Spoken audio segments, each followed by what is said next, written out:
достар, домалақ бастар. Бүгін бізде блоктың аты жоқ. Сәлем достар, менің атым Жансая, менің атым Алма.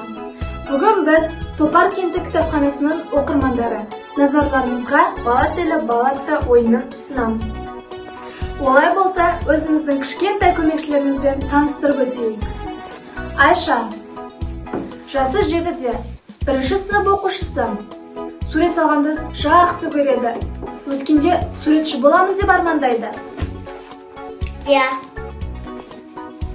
Айғаным, жасы 8-де, 3-ші сынып оқушысы. Ертегілерді оқығанды қатты жақсы көреді. Өскенде жазушы боламын деп армандайды. Медина, жасы 3-те, ол кәмпит жегенді өте қатты жақсы көреді. Бірақ өскенде міндетті түрде кітап оқиды болады. Али, жасы 8-де, 3-ші сынып оқушысы. Ол қорқынышты кітаптарды оқығанды өте жақсы көреді. Сабира, жасы 7-де, 2-ші сынып оқушысы. Ол Буни туралы кітаптарды оқығанды жақсы көреді. Олай болса, ойынымыздың шарттарын түсіндіріп өтейік. Балалар ертегі кейіпкерлерін жасырады, ал сіздер дұрыс жауабын тауып, комментарийге жазуларыңыз керек. Олай болса, ойынымызды бастайық. Сәттілік тілейміз. Ол ертегі кейіпкері. Ол бай емес. Ол ұрлықшы емес. Зато ол алаяқ. Ол албаркушер.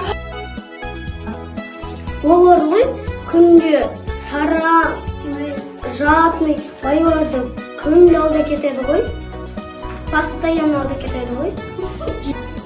Ол ертегінің кейіпкері өте ақылды и умный. Ол қозан асыл ұқсайды.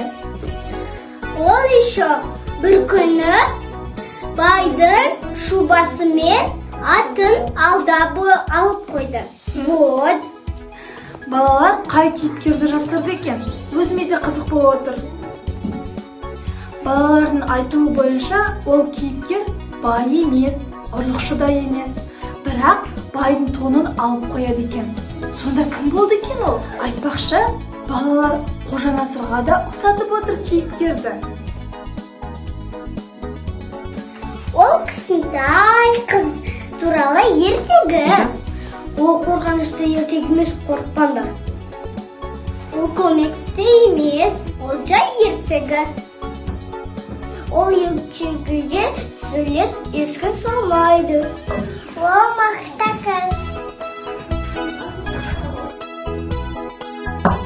Ол ертегіде мысық, сиыр, а еще ағаш бар.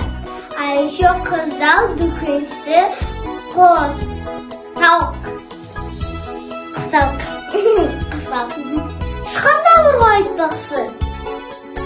Айтпақшы, бұл жерде қорқынышты жер бар ғой. Біреу мысықтың құйрығын кесіп алады ғой. Вот.